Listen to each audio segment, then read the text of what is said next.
지난달 미국 오스틴 일렉트리파이 엑스포에서 전 세계 자동차 업계를 충격에 빠뜨린 한국타이어의 혁신적인 전기차 제동 시스템이 공개되었습니다. 테슬라와 BMW를 비롯한 글로벌 기업들이 앞다투어 기술 도입을 요청했고, 독일 언론은 전기차 시대의 게임 체인저라고 극찬했죠. 전기차의 제동거리를 40%나 단축시킨 이 세계 최초의 기술 뒤에는 아무도 모르는 특별한 이야기가 숨겨져 있답니다. 안녕하세요. 저는 BMW의 셰시 시스템 수석 연구원 아델라인 슈타인이라고 합니다. 연구원이라는 제 직업이 무색하게도 제가 오늘 들려드릴 이야기는 2023년 12월 21일 차량 제동 시스템이 제 인생을 완전히 바꿔놓은 그날의 이야기네요. 하늘에서 눈송이가 조용히 내리던 슈투트가르트의 겨울 오후, 저는 여동생 엘리나의 첫 주역 공연을 앞두고 설렘으로 가득 차 있었어요. 슈투트가르트 국립발레단의 호두까기 인형에서 클라라 역을 맡게 된 엘리나는 그날따라 유독 빛이 났답니다. 연분홍빛 튜투를 입고 연습실 거울 앞에서 마지막 피루엣을 돌리는 모습이 마치 오롯이 피어난 장미꽃처럼 아름다웠거든요. 피아노 선율에 맞춰 그녀의 하얀 토슈즈가 마룻바닥을 스치는 소리는 지금도 제 귓가에 생생하네요. 언니, 비밀이지만 말해줄게.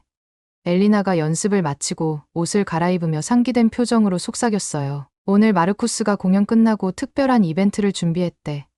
대체 뭘까? 설렘으로 반짝이는 여동생의 지푸른 눈동자를 보며 저도 모르게 미소 지었죠. 그때는 정말 몰랐답니다. 마르쿠스가 3캐럿 다이아몬드 반지와 함께 프러포즈를 계획하고 있었다는 거려. 지금 생각해도 가슴이 먹먹해지는 순간이에요. 시간이 흘러 오후 4시, 우리는 발레극장으로 향하는 A81 고속도로에 진입했습니다. 제 BMW 7 시리즈의 외부 온도계는 영하 3도를 가리키고 있었고, 창밖으로는 눈발이 점점 더 거세지고 있었어요. 시시각각 하얗게 얼어붙어가는 도로를 보며 저는 차량 첨단 운전자 보조 시스템을 다시 한번 점검했답니다. 아이러니하게도 제가 그토록 자부심을 가지고 연구했던 그 시스템이 곧 우리의 운명을 완전히 바꿔놓으리라고는 상상도 못했지요. 그때였어요. 앞서 달리던 트레일러가 갑자기 급제동을 했고 저는 본능적으로 브레이크를 밟았습니다. 그런데 제가 연구했던 그 최첨단 제동장치가 작동하지 않았어요. 이럴 순 없어라고 소리쳤지만 하지만 현실은 이론과 달랐죠. 차체가 360도로 회전하기 시작하면서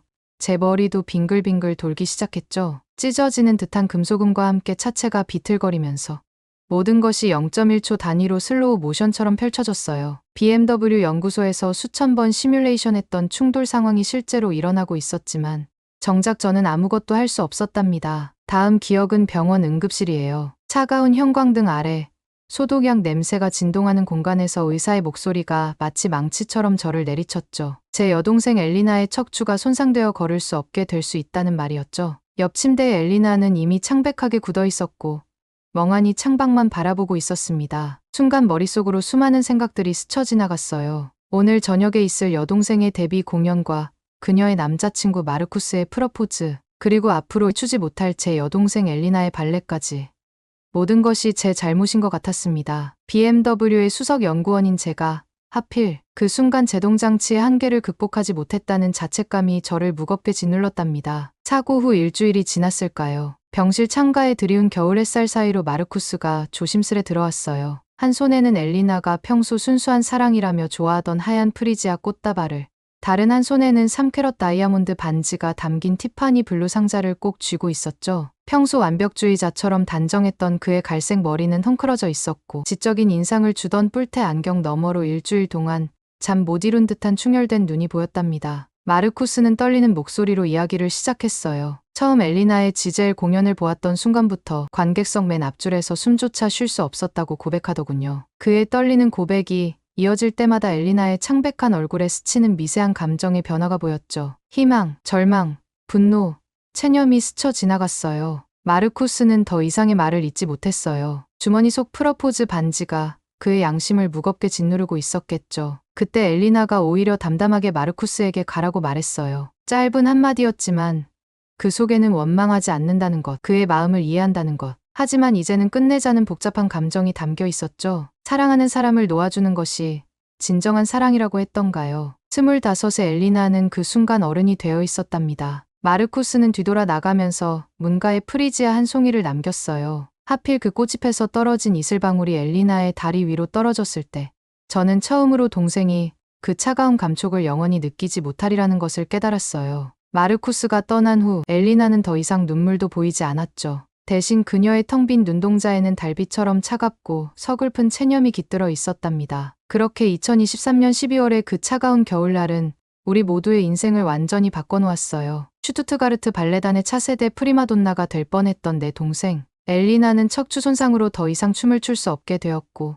마르쿠스와의 약속된 미래도 산산조각이 나고 헤어지게 되었죠. 완벽주의자였던 BMW의 수석 연구원인 저는 제동 시스템의 한계를 뼈저리게 실감했답니다. 그 후로 저는 매일 밤 연구실에서 밤을 새웠어요. 수만 번의 시뮬레이션을 돌리고 끝없이 데이터를 분석했죠. 눈 내리는 도로에서의 제동거리, 타이어와 노면 간의 마찰 계수, 전기차의 무게중심 변화까지 모든 변수를 완벽하게 통제하고 싶었거든요. 때론 동료들이 아델라인, 넌 너무 완벽을 추구해라며 걱정했지만 저는 멈출 수 없었답니다. 병실에서 휠체어에 앉아 창밖을 바라보는 엘리나의 모습이 떠오를 때마다 제 가슴속 엔지니어로서의 책임감은 더욱 무거워졌으니까요. 하지만 지금 되돌아보면 그날의 비극은 어쩌면 새로운 시작이었는지도 모르겠어요. 엘리나의 깨어진 꿈이 제게는 더 안전한 자동차를 만들어야 한다는 절실한 사명이 되었고, 그렇게 시작된 연구가 1년 후 예상치 못한 곳에서 혁신적인 결실을 맺게 되리라고는 그때는 상상도 못했으니까요. 자동차 안전은 더 이상 제게 단순한 기술의 문제가 아니었어요. 그것은 누군가의 꿈과 미래,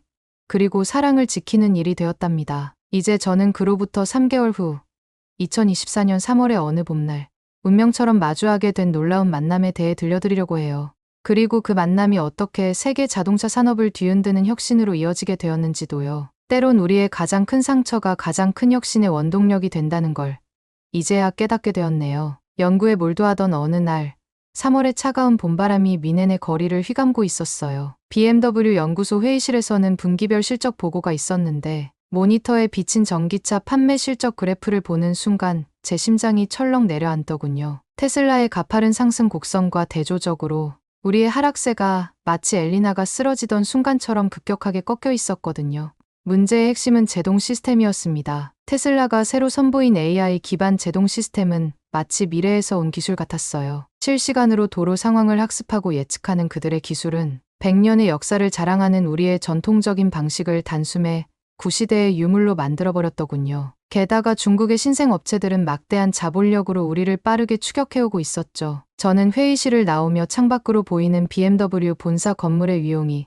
그 어느 때보다 무겁게 느껴졌답니다. 답을 찾기 위해 참석한 미넨 테크 컨퍼런스, 그곳에서 운명은 제게 예상치 못한 반전을 준비하고 있었어요. 컨퍼런스 일정표를 확인하던 그 순간 저는 시간이 멈춘 듯한 기분이었어요. 그린무브 CEO 마르쿠스 바우어, 그 이름을 읽는 순간 온몸이 얼어붙더군요. 손에 들고 있던 태블릿이 미끄러지듯 떨어질 뻔했지만 간신히 붙잡았답니다. 심장은 마구 뛰기 시작했고 귓가에서는 엘리나의 마지막 공연 음악이 어렴풋이 들리는 듯했어요. 불과 3개월 전 병실에서 마지막으로 본 그의 모습이 떠올랐어요. 프리지아 한 송이를 남기고 떠나던 그날, 그의 구부정한 어깨와 충혈된 눈을 잊을 수가 없었거든요. 엘리나를 사랑했지만 결국 떠날 수밖에 없었던 그의 고뇌도, 그리고 그를 보내며 애써 담담한 척했던 엘리나의 아픔도 모두 제 마음속에 깊은 상처로 남아있었답니다. 그런데 이제 그가 성공적인 스타트업 CEO가 되어 제 앞에 다시 나타난 거예요. 순간 머릿속이 복잡해졌어요. 그를 원망해야 할지,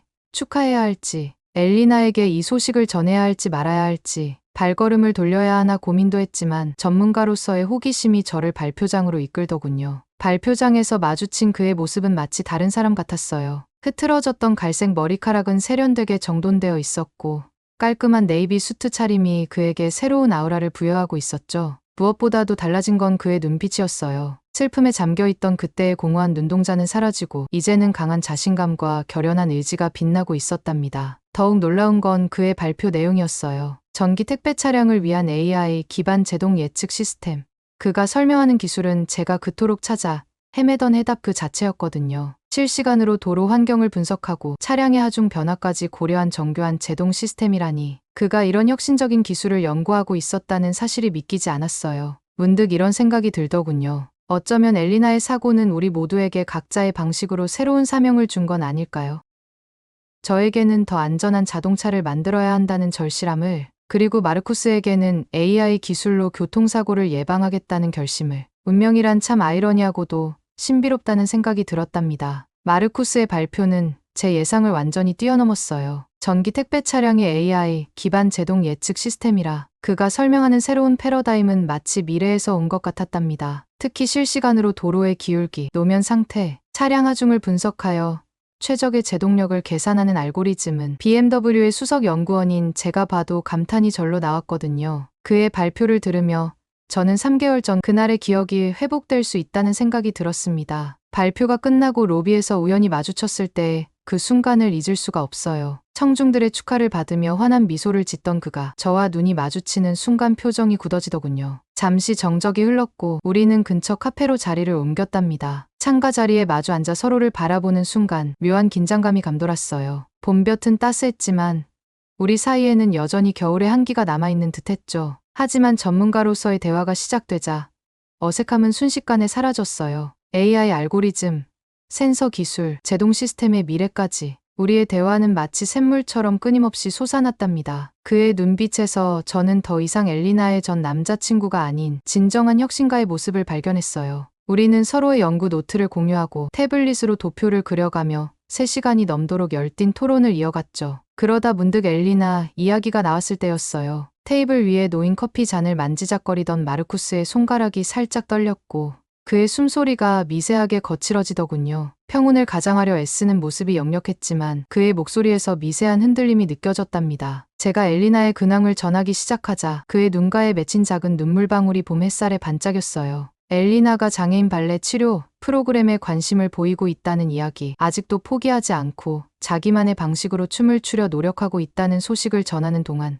제 말 한마디 한마디가 그의 마음을 파고드는 게 보였어요. 마르쿠스의 눈빛은 수천 가지 감정으로 일렁이고 있었답니다. 한때 자신이 사랑했던 발레리나가 여전히 춤을 향한 열정을 잃지 않았다는 사실에 대한 자부심, 그날 병실에서 그녀를 떠나보낼 수밖에 없었던 자신의 선택에 대한 깊은 후회, 그리고 엘리나가 자신만의 방식으로 새로운 길을 찾아가고 있다는 것에 대한 안도감이 교차하고 있었죠. 잠시 침묵이 흘렀어요. 마르쿠스는 입술을 꾹 깨물며 감정을 추스르려 애썼고 저는 그가 진정할 때까지 커피잔만 바라보았답니다. 문득 창밖으로 보이는 벚꽃 한 잎이 바람에 휘날리며 떨어지는 모습이 마치 엘리나의 마지막 공연에서 보였어야 할 그랑 주태처럼 보이더군요. 그의 떨리는 목소리로 그날의 후회를 조용히 털어놓더군요. 조금만 더 용기가 있었더라면 하는 아쉬움과 함께 이제는 자신만의 방식으로 엘리나와 같은 상처받은 이들을 돕고 싶다는 진심 어린 고백이 이어졌어요. 그래서 이 안전 기술을 개발하게 되었다는 이야기를 들으며 저도 모르게 눈시울이 붉어졌답니다. 그 순간 깨달았어요. 우리 모두가 각자의 방식으로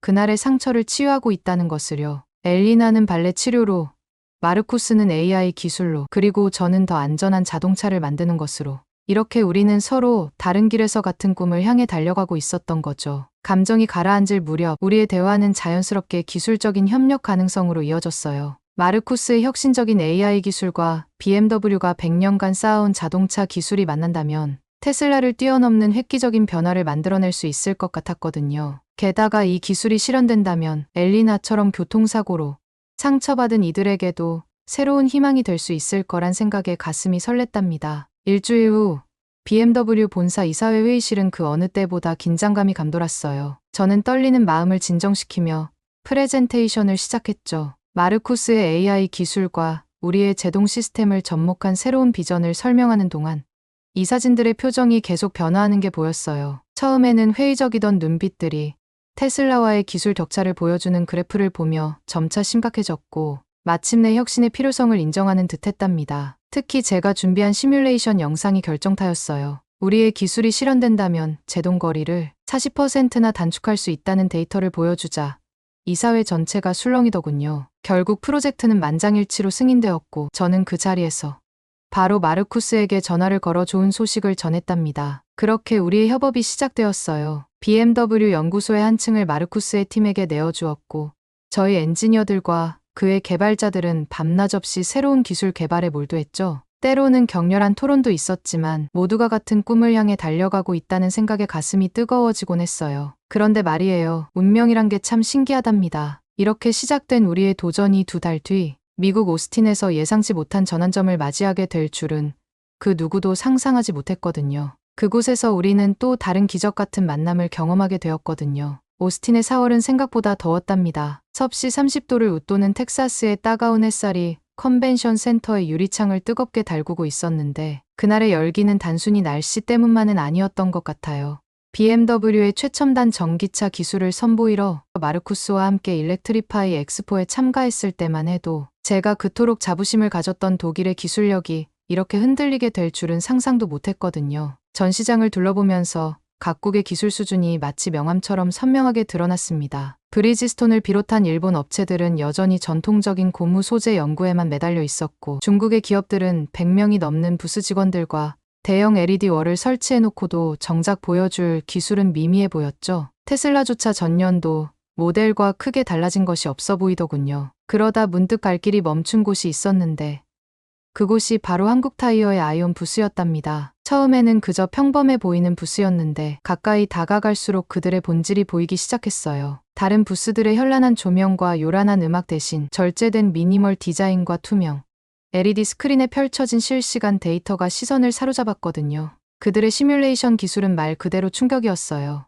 눈앞에서 펼쳐지는 실시간 데이터를 보며 저는 할 말을 잃었답니다. BMW가 자랑하던 최신 제동 시스템이 젖은 노면에서 43m의 제동거리를 보일 때 한국타이어의 아이온은 놀랍게도 26m에서 완벽하게 정지했거든요. 테슬라의 플레이드도 35m, 일본 브리지스톤의 최신 제품도 39m에 그쳤다는 점을 생각하면 이건 그야말로 혁명적인 수치였죠. 더 놀라운 건 기술의 완성도였어요. 실시간으로 타이어의 마모도를 분석하고 노면 온도는 물론 미세한 균열까지 감지해 최적의 제동력을 계산해내는 모습은 마치 공상과학 영화를 보는 것 같았답니다. 특히 전기차 특유의 순간 토크 변화, 그러니까 BMW iX M60이 가속 시 겪는 1200Nm의 순간 토크 변화까지 완벽하게 제어하는 걸 보고 저는 몇 번이나 눈을 의심했어요. 우리 연구팀이 1년 넘게 해결하지 못했던 과제를 그들은 이미 완벽하게 해결해 놓았더군요. 현장에서 직접 본 타이어 내부의 나노 섬유 구조와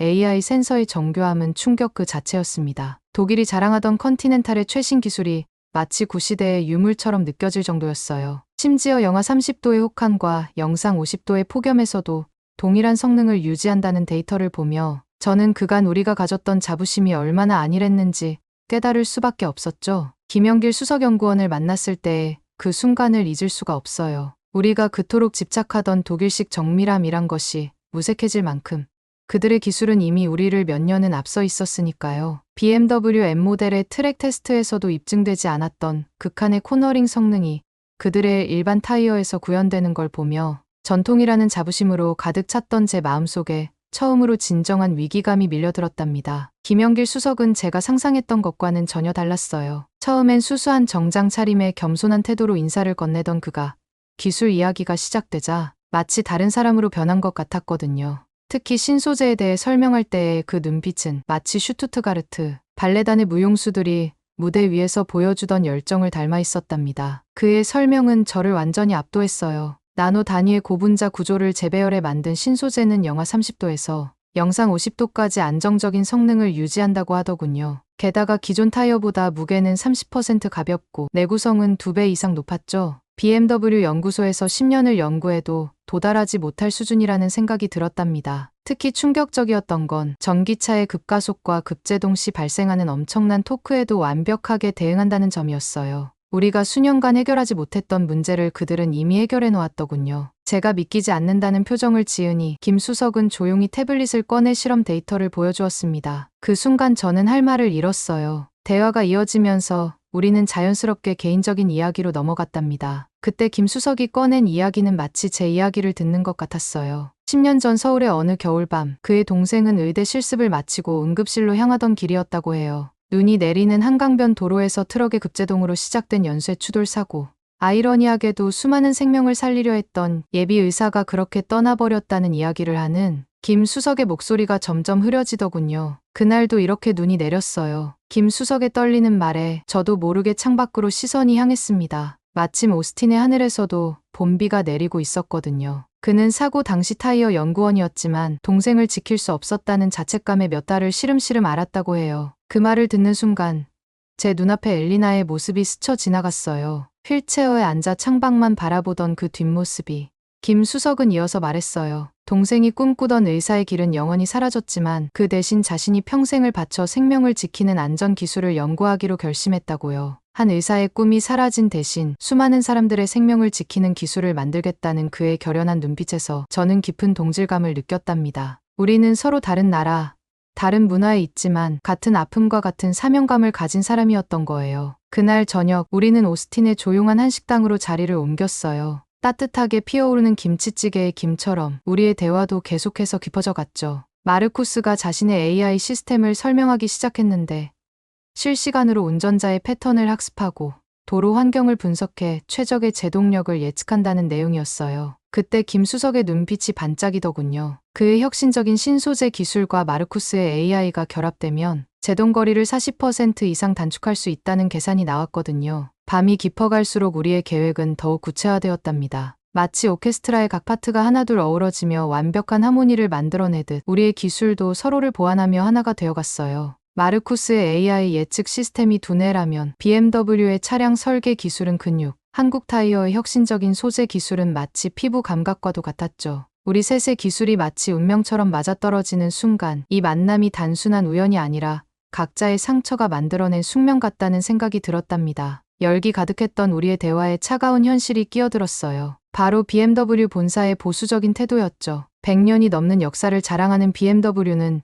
메이드 인 저머니라는 자부심이 각별했거든요. 특히 칼 슈미트 부회장은 독일 기술만이 BMW의 심장이라고 공공연히 말하던 분이었죠. 외부 기술 도입을 극도로 꺼리는 고위 임원들을 어떻게 설득할 것인가. 저는 한숨을 내쉬며 고민에 빠졌답니다. 그때 김 수석이 커피잔을 내려놓으며 흥미로운 제안을 했어요. 뉘르부르크링 서킷에서 직접 테스트를 하자는 거였죠. BMW M4와 동일한 조건의 테스트 차량을 준비해서 한국 타이어의 기술과 마르쿠스의 AI 시스템을 적용한 뒤 트랙 주행을 하자고요. 독일 자동차 역사의 상징과도 같은 그 서킷에서 우리의 기술력을 입증하겠다는 그의 눈빛에는 강한 자신감이 담겨 있었답니다. 마르쿠스도 흥분된 목소리로 동의했어요. 2주 안에 AI 시스템을 차량에 최적화할 수 있다고 했죠. 우리는 그날 밤 늦게까지 구체적인 계획을 세웠어요. 독일의 전통적인 엔지니어링, 실리콘밸리의 혁신적인 AI 기술, 그리고 한국의 첨단 소재 기술, 이 세 가지가 만나면 자동차 역사상 가장 혁신적인 제동 시스템이 탄생할 거라는 확신이 들었답니다. 그렇게 우리의 비밀스러운 프로젝트가 시작되었어요. 당시만 해도 이 작은 시도가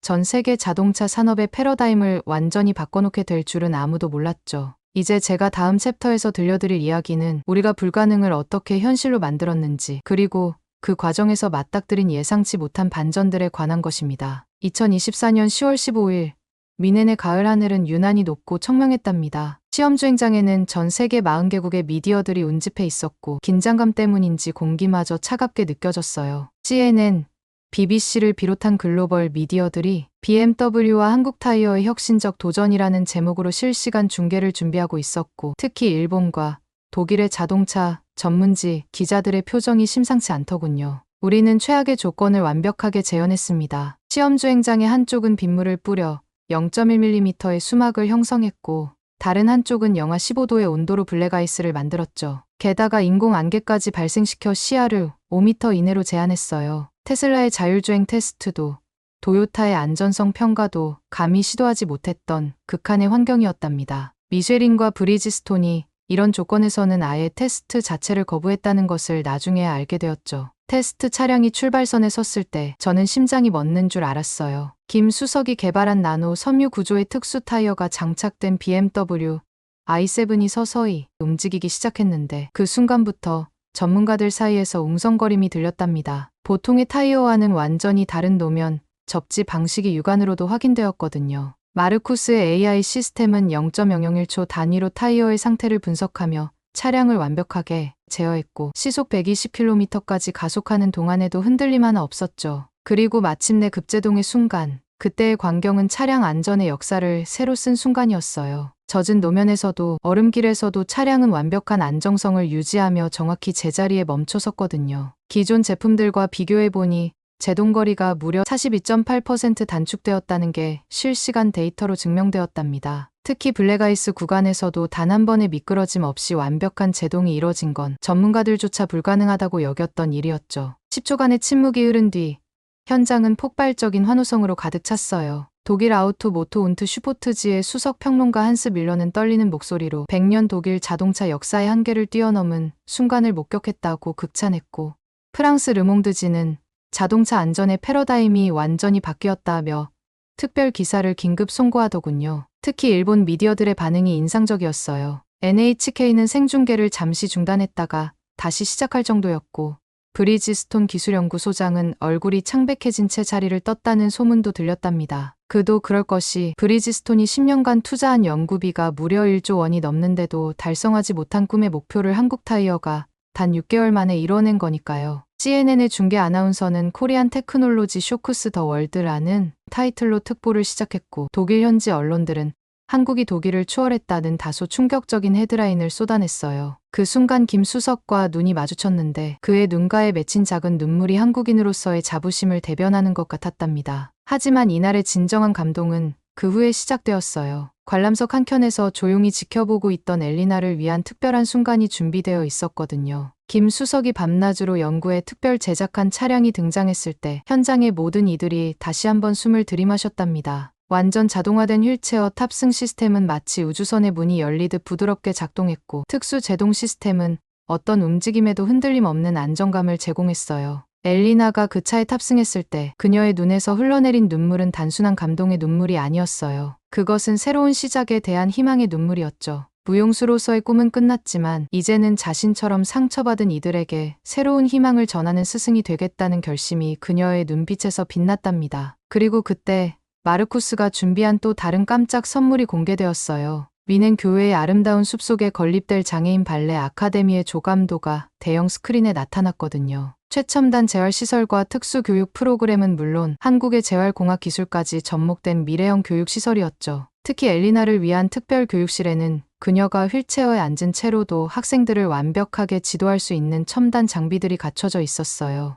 엘리나는 떨리는 목소리로 자신의 교육 철학을 발표했어요. 장애로 인해 꿈을 포기해야 했던 이들에게 춤이란 단순한 동작이 아닌 영혼의 언어라는 것을, 그리고 그 언어는 어떤 형태로든 표현될 수 있다는 것을 가르치고 싶다고 했죠. 그녀의 진심 어린 포부에 모든 이들이 뜨거운 박수를 보냈답니다. 시연회가 끝난 직후 BMW 본사에서 긴급 이사회가 소집되었어요. 처음에는 100년 전통의 자존심 때문에 반대가 심했다고 해요. 특히 칼 슈미트 부회장은 독일 기술만이 BMW의 심장이라며 강하게 반발했었죠. 하지만 테스트 결과는 충격적이었답니다. 한국 타이어의 기술은 이미 유럽과 미국을 5년 이상 앞서 있었고, 특히 전기차용 특수 소재 분야에서는 독일의 기술력으로는 따라잡을 수 없는 수준이었거든요. 결정적이었던 건 데이터였어요. 한국 타이어의 나노 섬유 구조는 특허 장벽이 견고했고, 연구 개발 속도는 독일의 3배, 일본의 5배나 빨랐답니다. 더구나 한국의 배터리 기술과 결합하면 전기차의 주행거리를 15% 이상 늘릴 수 있다는 분석까지 나왔죠.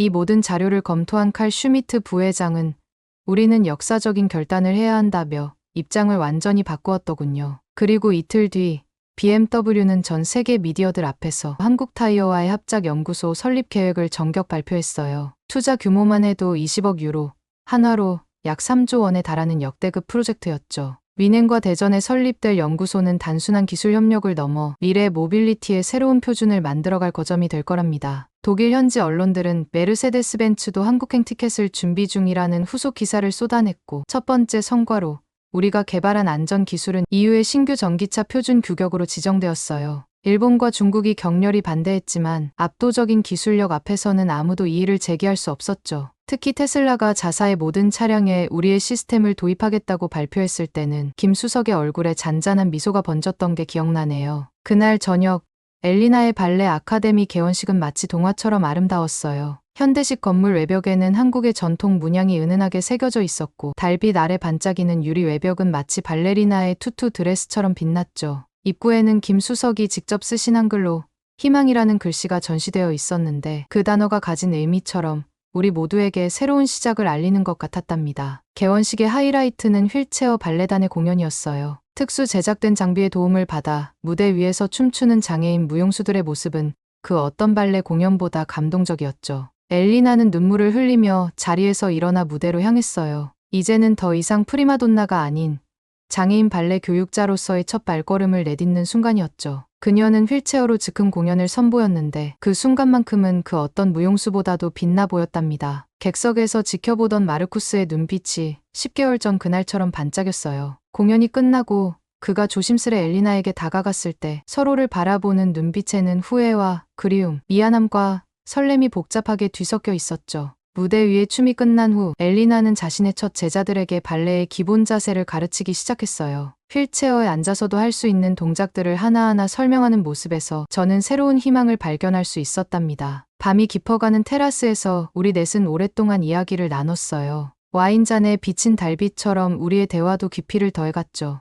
엘리나는 이제 무용수가 아닌 교육자로서 더 많은 꿈을 품게 되었다고 했어요. 장애를 가진 이들에게 춤이라는 새로운 언어를 가르치고 그들과 함께 특별한 무대를 만들어가고 싶다고 했죠. 그 말을 듣는 마르쿠스의 눈빛은 다시 한번 사랑으로 가득 차올랐답니다. 김수석은 잔잔한 미소를 띄우며 우리의 아픔이 만나 더 큰 희망이 되었다는 이야기를 했어요. 완벽한 정지를 꿈꾸었던 우리가 이제는 새로운 시작을 만들어냈다는 말에 우리는 모두 깊이 고개를 끄덕였죠. 창밖으로 보이는 미넨의 야경이 마치 별처럼 반짝이고 있었어요. 제가 그토록 자부심을 가졌던 독일의 기술력은 한국이라는 새로운 빛을 만나 더욱 찬란하게 빛나게 되었죠. BMW의 전통과 한국 타이어의 혁신이 만나 자동차 역사의 새 장을 열었고 김수석의 따뜻한 마음이 담긴 기술은 단순한 제동장치를 넘어 누군가의 인생을 바꾸는 희망이 되었답니다. 그날 밤 저는 한국이라는 나라가 왜 세계 최고의 기술 강국이 되었는지 깊이 이해하게 되었어요. 빠른 실행력과 창의적인 도전 정신은 물론 기술 이면에 담긴 인간에 대한 깊은 이해와 배려. 그것이 바로 한국이 이루어낸 혁신의 비결이었던 거죠. 김 수석이 보여준 것처럼 진정한 완벽한 정지란 단순히 차를 멈추는 기술이 아니라 누군가의 인생의 새로운 출발점을 만들어주는 따뜻한 마음이었던 것 같아요.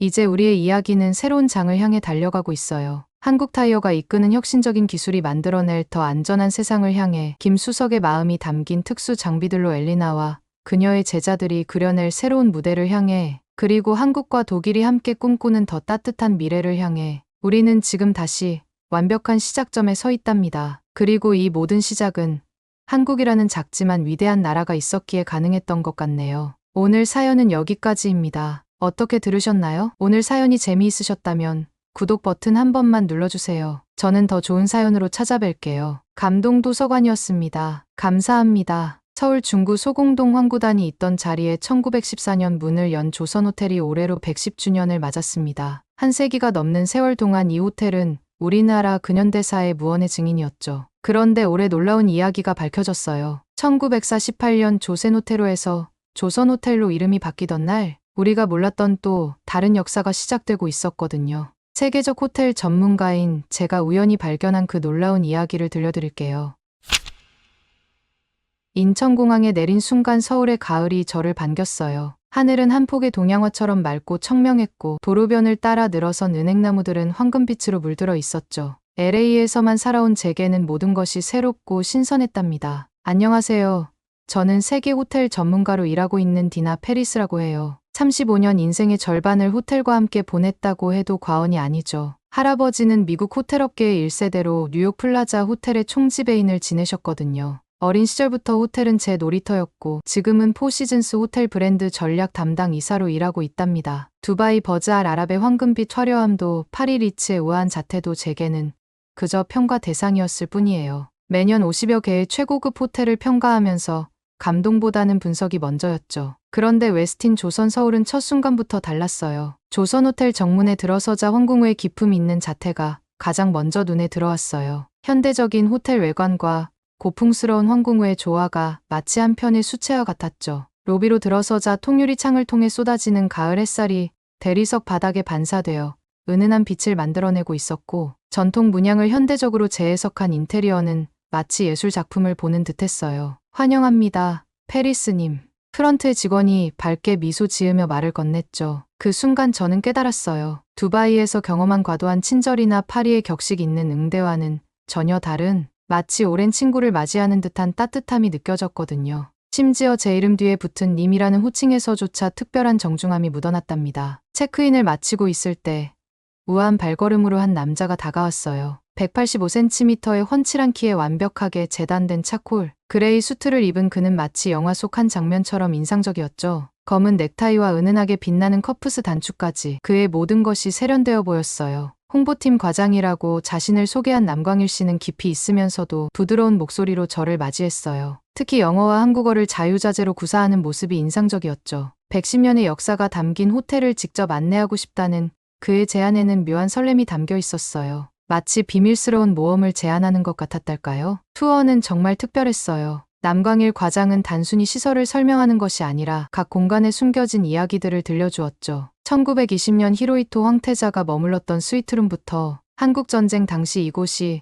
유엔군 사령부로 사용되었던 역사까지 그의 설명은 마치 타임머신을 타고 과거로 여행하는 것 같았어요. 특히 놀라웠던 건 정 서비스였어요. 일본 제국 호텔에서 경험했던 형식적인 공손함이나 파리 리츠의 과도하게 격식 있는 서비스와는 전혀 달랐죠. 투숙객의 생일뿐만 아니라 가족 관계까지 기억하고 심지어 제가 평소 즐기는 나파밸리 카베르네 소비뇽까지 준비해 두었더라고요. 남광일 과장은 이것이 바로 한국의 정이라고 설명했어요. 고객을 단순한 투숙객이 아닌 가족처럼 생각하는 마음이라고요. 20년 가까이 호텔 업계에 있었지만 이런 서비스는 처음이었기에 저도 모르게 깊이 공감하며 고개를 끄덕이고 있었답니다. 호텔 역사관은 은은한 조명 아래 시간이 멈춘 듯한 공간이었어요. 전시된 수많은 흑백 사진들을 하나하나 살펴보던 중 갑자기 제 심장이 멈춘 듯한 순간이 찾아왔죠. 1948년이라고 적힌 사진 속 미군정 장교 복장을 한 한 남자의 옆모습. 처음에는 그저 스쳐 지나가려 했는데 왠지 모를 기시감에 다시 돌아보게 되었어요. 순간 온몸에 전율이 흘렀답니다. 할머니 댁 벽난로 위에서 보았던 그 사진 속 얼굴 분명 제 증조할아버지였어요. 어떻게 이런 일이. 가슴이 터질 듯한 심장 박동 소리가 귓가에 울렸죠. 더욱 놀라웠던 건 사진 아래 붉은 잉크로 꾹꾹 눌러 쓴 메모였어요.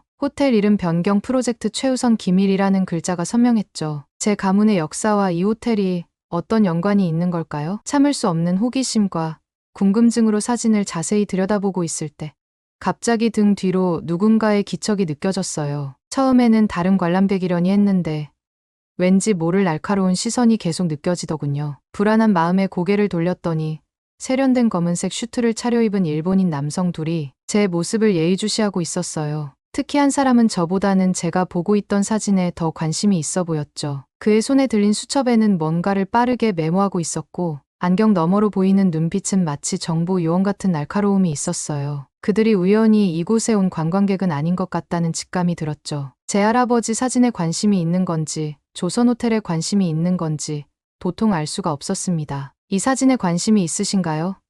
제가 사진을 가리키며 물었더니 그들은 서로 눈빛을 교환하더니 아무 말 없이 자리를 떠났어요. 그때 남광일 과장이 다가와 작은 목소리로 말을 건넸죠. 증조할아버지와 관련된 더 자세한 자료들이 국가기록원에 있을 거라고요. 특히 8년 호텔 이름이 바뀌던 시기의 문서들이 최근에 비밀 해제되었다는 거예요. 게다가 그 시기에 미군정 장교들의 활동 기록도 있다고 하더군요. 순간 가슴이 두근거렸어요. 지금까지 한 번도 들어본 적 없던 증조할아버지의 이야기 그리고 그가 이 호텔과 어떤 관련이 있었는지 모든 것이 미스터리였죠. 남광일 과장의 제안에 망설일 이유가 없었어요. 호텔 평가 전문가로서 전 세계를 다녔지만 이렇게 미스터리한 이야기 속으로 빠져든 건 처음이었어요. 이제 제가 평가자가 아닌 탐험가가 되어야 할 것 같네요. 110년 역사 속에 숨겨진 비밀을 찾아가는 여정이 시작된 거죠. 이른 아침, 서울의 하늘은 청명했지만 제 마음은 어제의 흔적으로 가득했답니다. 남광일 과장의 차에 오르면서도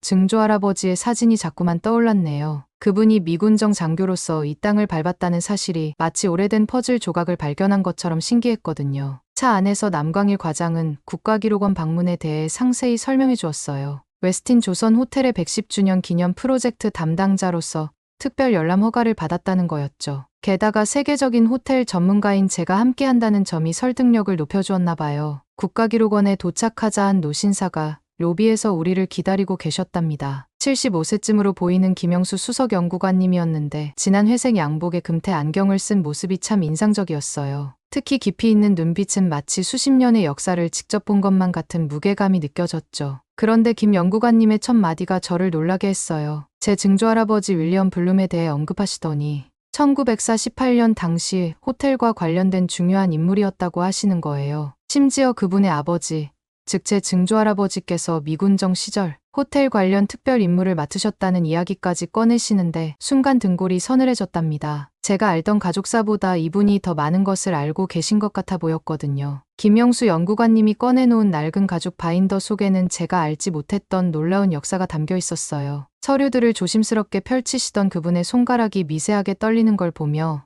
이 자료들이 얼마나 중요한지 직감할 수 있었죠. 이곳은 단순한 땅이 아닙니다. 김 연구관님의 목소리에는 깊은 울림이 있었어요. 1897년 대한제국을 선포한 고종황제가 전국의 풍수, 전문가들을 모아 찾아낸 최고의 명당이 바로 이곳이었다는 거예요. 하늘과 땅의 기운이 만나는 특별한 장소였기에 황제는 이곳에 황구단을 세우고 하늘에 제사를 지냈다고 하더군요. 그런데 일제는 이런 상징성을 알고 있었던 거예요. 백두대간의 대못을 박아 민족의 혈맥을 끊으려 했던 것처럼 조선의 기상이 서린 이곳에 조센호테루를 세워 그들의 지배를 과시하려 했다는 사실에 가슴이 아팠습니다. 해방이 되었다고 해서 모든 것이 바뀐 건 아니었답니다. 김 연구관님의 말씀에 귀가 쫑긋해졌어요. 해방 직후에도 대부분의 행정 실무자들은 일제강점기의 관리들이었다고 해요. 특히 미군정은 행정의 공백을 피하기 위해 상당수의 일본인 관리들을 그대로 채용했다는 거예요. 더구나 조선호텔의 경우 여전히 일본 자본이 깊숙이 관여하고 있었죠. 그래서 호텔 이름 하나를 바꾸는 것조차 독립보다 더 어려웠다는 말이 있었어요. 김 연구관님의 말씀에 깊은 의미가 담겨 있었답니다. 문서들을 살펴보니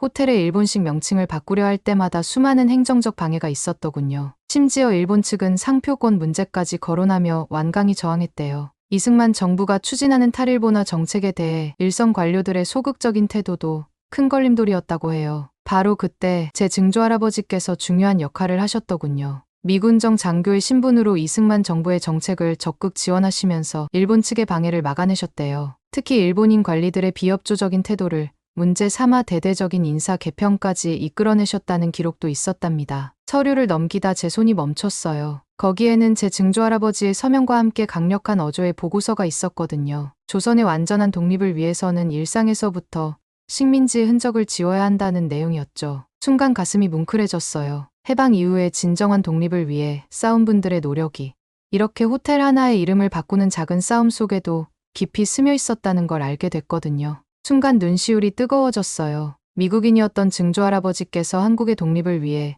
그렇게 힘써주셨다니. 그제야 이해했죠. 외할머니께서 항상 한국에 대한 특별한 애정을 가지고 계셨는지를. 증조할아버지의 용기에 감동받아 있던 그때 갑자기 복도에서 발소리가 들려왔어요. 차분한 리듬의 구두 소리, 그리고 낮은 목소리로 일본어를 주고받는 소리. 고개를 돌리자 어제 호텔 역사관에서 보았던 그 일본인들이 서 있더군요. 이번엔 뭔가 달랐어요. 그들의 눈빛에서 날카로운 저기가 느껴졌죠. 특히 앞에 선 남자는 우리가 보고 있던 문서들을 뚫어져라 쳐다보고 있었어요. 마치 오랫동안 찾아 헤매던 것을 발견한 사냥꾼의 눈빛 같았달까요? 그 순간 놀라운 광경을 목격했어요. 남광일 과장의 모습이 순식간에 바뀌었거든요. 방금 전까지 부드러웠던 그의 태도는 온데간데 없고 마치 특수 훈련을 받은 요원처럼 신속하고 정확한 동작으로 문서들을 정리하기 시작했어요. 김 연구관님도 침착하게 상황을 장악하시더군요. 해리스 씨, 이쪽으로 오시죠. 남광일 과장의 목소리에는 이전에 없던 단단한 힘이 실려 있었어요. 그때였죠. 문득 깨달았어요. 이 모든 상황이 우연이 아니라는 걸. 남광일 과장도 김 연구관님도 어쩌면 이 순간을 예상하고 있었던 건 아닐까 하는 생각마저 들었습니다. 한 호텔의 역사를 평가하러 왔다가 제 가문의 비밀과 한국 현대사의 숨겨진 이야기 속으로 빠져들고 있었어요. 이제 돌아갈 수 없을 것 같은 예감이 들었답니다. 국가기록원을 급하게 빠져나오면서 증조할아버지의 구체적인 활동이 궁금해졌어요. 남광일 과장에게 물어보자 그는 잠시 생각에 잠기더니 그 시절을 직접 겪으신 분을 만나보는 게 어떻겠냐고 제안했답니다. 남산 근처의 오래된 한옥 찻집으로 향하는 동안 남광일 과장은 우리가 만날 분에 대해 설명해 주었어요. 박인화 전 지배인님은 1948년 당시 호텔 식음료부 견습사원으로 시작해서 훗날 지배인까지 지내신 분이라고 했죠. 특히 제 증조할아버지와 자주 대화를 나누셨다는 말에 가슴이 설렜답니다. 한옥 대문을 열고 들어서자 고즈넉한 마당에 한 노신사가 앉아 계셨어요. 90세의 박인화 전 지배인님은 흰머리에 깊은 주름이 있었지만 눈빛만큼은 호기심 많은 청년 같았답니다. 곱게 다린 한복을 입고 계시는 모습이 한 폭의 그림처럼 보였죠. 저를 보시자마자 박 전 지배인님의 눈시울이 붉어졌어요. 윌리엄 블룸의 증손녀를 이렇게 만나다니 믿기지 않는다는 듯한 표정이셨죠. 그분의 목소리에는 깊은 감회가 묻어났어요. 그분은 그 시절 호텔이 겉으로는 일본식이었지만 속은 완전히 달랐다고 회상하셨어요. 특히 제 증조할아버지께서 한국인들에게 큰 힘이 되어주셨다는 말씀을 하실 때는 마치 오래된 추억을 끄집어내시는 것 같았답니다. 오후에 햇살이 한옥 처마 밑으로 스며드는 가운데 박 전 지배인님의 시선이 문득 남광일 과장에게 멈췄어요. 한참을 바라보시더니 깊은 한숨과 함께 과거의 기억을 꺼내셨답니다. 남상진, 바로 자네 할아버지 이름일세? 그 말에 남광일 과장의 얼굴이 순간 하얗게 변했어요. 저도 모르게 숨을 들이켰죠. 박 전 지배인님은 1948년 당시에 긴박했던 상황을 상세히 들려주셨어요. 남상진 씨는 표면적으로는 호텔 총무과 직원이었지만 실제로는 이승만 정부와 연락을 주고받는 특별한 임무를 맡고 있었대요. 호텔 내 비밀 회의실에서 정부 고위 인사들과 수시로 만남을 가졌고 특히 일본 자산 처리 문제를 논의했다고 해요. 특히 인상 깊었던 건 1948년 8월 15일 대한민국 정부 수립 직후의 이야기였어요. 당시 미군정은 일본인들의 재산권 주장 때문에 호텔 국유화에 난색을 표했대요. 하지만 제 증조할아버지와 남광일 과장의 할아버지는 포기하지 않으셨더군요. 두 분은 미군정 문서를 하나하나 검토하며 법적 근거를 찾아내셨다고 해요. 특히 1945년 9월 2일 일본의 항복 문서에 서명한 시점부터 모든 식민지, 자산의 권리가 소멸된다는 논리로 미군정을 설득하셨대요. 제 가슴이 쿵쾅거렸어요.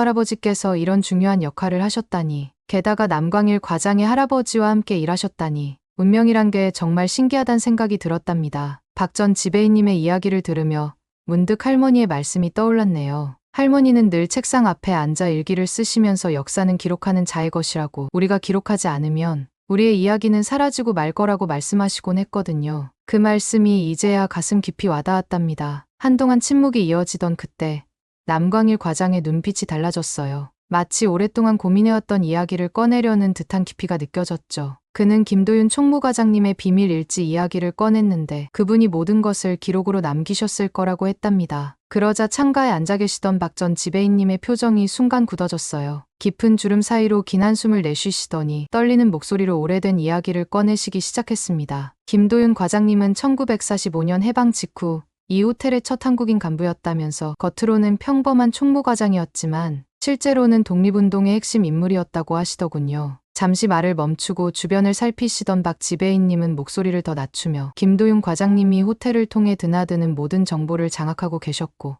그분의 기록이 아직 어딘가에 남아있을 거라고 말씀하셨어요. 그렇게 시작된 우리의 여정은 한국은행 문서보관소로 이어졌답니다. 오후에 햇살이 비치는 중앙홀에서 우리는 김도윤 과장님의 막내딸 김미숙 씨를 만났죠. 하얀 블라우스에 검은 치마를 단정하게 차려입은 그녀의 머리카락은 마치 눈처럼 하얗게 새어 있었어요. 아버지 이야기가 나오자 김미숙 씨의 눈가에 금세 물기가 맺혔네요. 손수건으로 눈가를 닦으시며 떨리는 목소리로 아버지는 평생 이 나라와 호텔을 위해 살다 가셨다고, 이 호텔은 우리의 자존심이고 우리가 지켜내야 할 역사라고 늘 말씀하셨다고 회상하시더군요. 김미숙 씨는 아버지에 대한 이야기를 이어가셨어요. 평생을 이 나라와 호텔을 위해 살아오신 아버지께서는 50세라는 늦은 나이에 자신을 늦둥이로 얻으셨다고 해요. 그럼에도 매일 밤 서재에서 호텔 관련 문서들을 정리하시던 모습이 아직도 선명하다고 하시더군요. 말씀을 마치신 김미숙 씨는 책상 아래에서 오래된 가죽 서류 가방을 조심스레 꺼내셨답니다. 가방 가죽은 세월의 흔적으로 군데군데 닳아 있었고 황동 잠금 장치는 녹이 슬어 있었죠. 가방 안에서 나온 김도윤 과장님의 비밀 일지는 낡은 양피지 표지의 한자로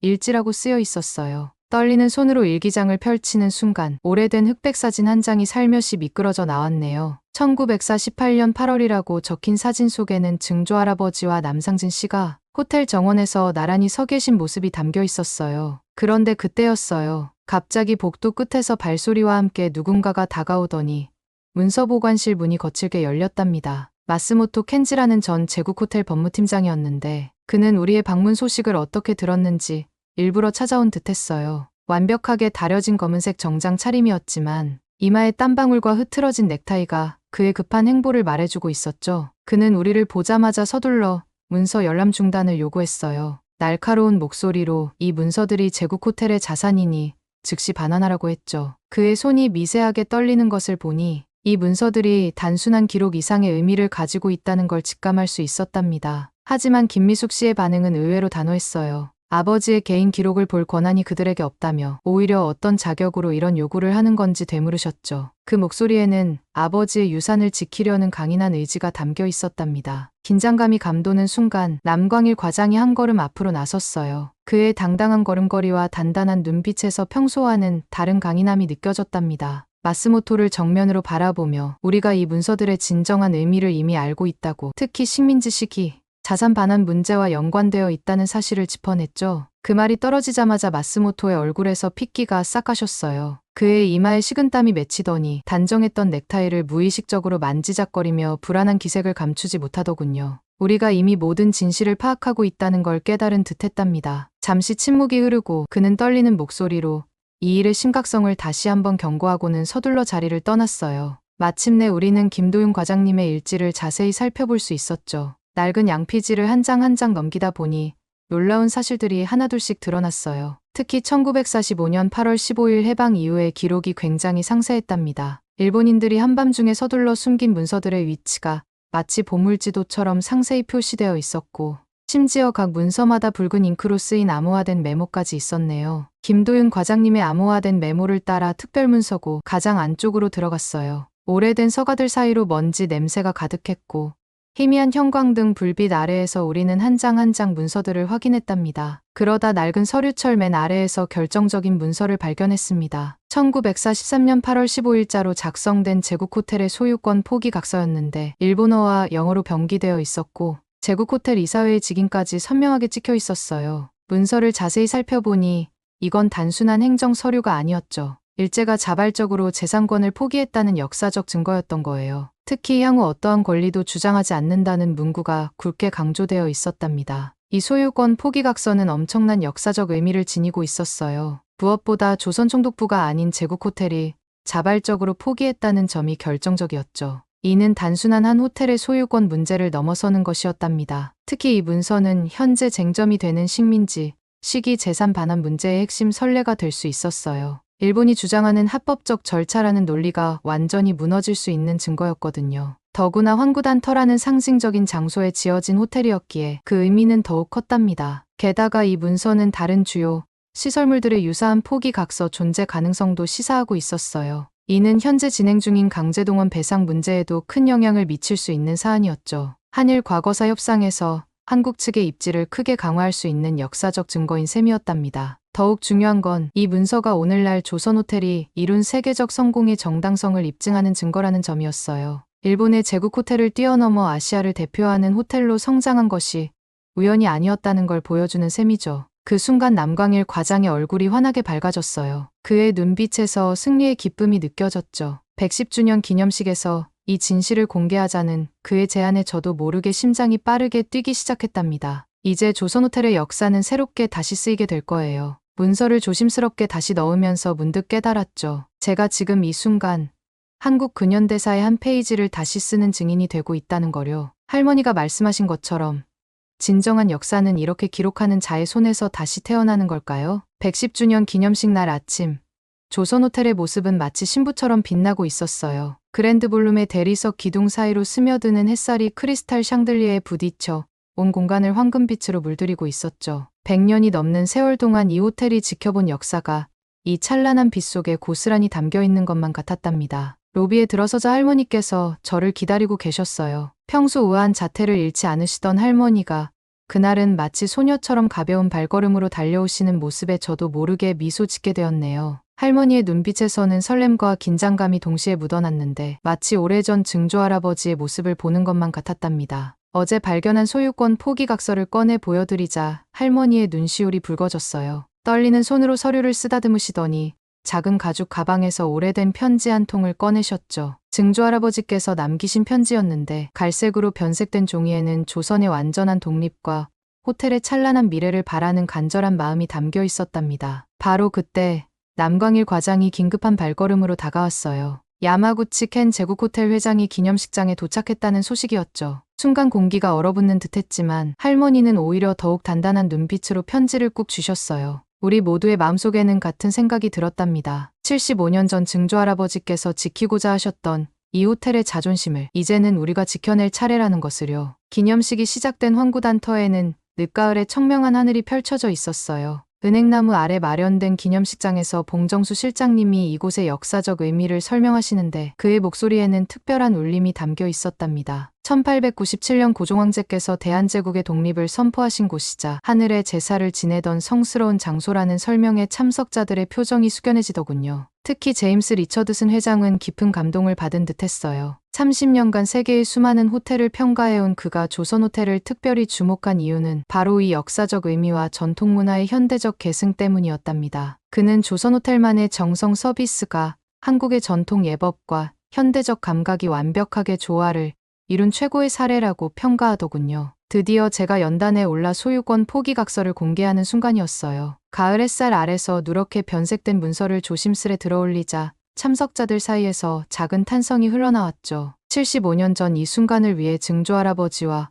김도윤 과장님이 목숨을 걸고 지켜낸 진실이 제 손에 있다는 생각을 하니 시간이 멈춘 것 같았어요. 먼저 이 문서가 지닌 의미를 설명드렸답니다. 단순한 소유권 포기가 아닌 일제의 자발적 재산 포기를 증명하는 역사적 증거라는 점, 특히 강제동원 배상 문제에서 중요한 선례가 될 수 있다는 사실을요. 청중들의 숨소리가 점점 깊어지는 게 느껴졌죠. 그리고 이 문서가 발견된 장소 바로 이황구단 터의 의미도 강조했어요. 대한제국의 자주독립 의지가 깃든 이곳에서 일제가 스스로 물러났다는 증거를 발견했다는 사실에 참석자들의 눈빛이 달라지더군요. 특히 세계호텔협회의 리처드슨 회장은 이 역사적 승리가 오늘날 조선호텔의 세계적 성공으로 이어졌다며 깊이 공감해 주었답니다. 한국 전통의 정성 서비스가 세계 최고 수준으로 인정받게 된 배경에는 이런 자존심과 투쟁의 역사가 있었다는 거죠. 야마구치 회장이 창백한 얼굴로 자리를 떠났을 때 할머니는 눈물을 흘리시며 제 손을 꼭 잡으셨어요. 이제 더 이상 숨기거나 부정할 수 없는 진실이 세상에 드러난 거예요. 이것은 한 호텔의 승리를 넘어 대한민국의 자존심을 되찾는 순간이었답니다. 제 심장은 마치 터질 것처럼 뛰고 있었어요. 110년의 역사가 이 순간을 기다려왔다는 생각에 목소리가 떨렸답니다. 증조할아버지가 꿈꾸셨던 그 승리의 순간이 바로 지금이라는 걸 온몸으로 느낄 수 있었죠. 떨리는 목소리로 연설을 계속했어요. 황구단의 혼이 깃든 이곳에서 한국의 호텔 서비스가 세계의 표준이 될 것이라고 선언했더니 객석에서 뜨거운 박수가 터져 나왔답니다. 특히 100년 전 일본식 서비스를 강요받던 이 자리에서 이제는 한국의 서비스 정신이 세계를 감동시키고 있다는 말에 많은 분들이 눈시울을 붉히셨어요. 기념식이 끝나고 할머니와 함께 호텔 옥상으로 올라갔죠. 서울의 화려한 야경이 발 아래 펼쳐진 가운데 할머니는 조용히 눈물을 흘리시며 증조할아버지의 이야기를 들려주셨어요. 젊은 시절의 증조할아버지는 이미 이 순간을 꿈꾸고 계셨다고, 한국이 세계의 중심이 될 것을 믿어 의심치 않으셨다고 하시더군요. 다음 날 아침 LA행 비행기에 오르면서 창밖으로 호텔을 바라보았어요. 황금빛 아침 햇살을 받아 더욱 당당해 보이는 호텔의 모습이 마치 증조할아버지의 미소 같았답니다. 이제 저는 세계 호텔 평가단장으로서 새로운 사명을 가지게 됐어요. 한국의 호텔 서비스가 얼마나 위대한지, 그 속에 담긴 자부심의 역사가 얼마나 깊은지를 전 세계에 알리는 것. 그것이 바로 제가 이어받은 새로운 100년의 시작인 거죠. 오늘 사연은 여기까지입니다. 어떻게 들으셨나요? 오늘 사연이 재미있으셨다면 구독 버튼 한 번만 눌러주세요. 저는 더 좋은 사연으로 찾아뵐게요. 감동도서관이었습니다. 감사합니다.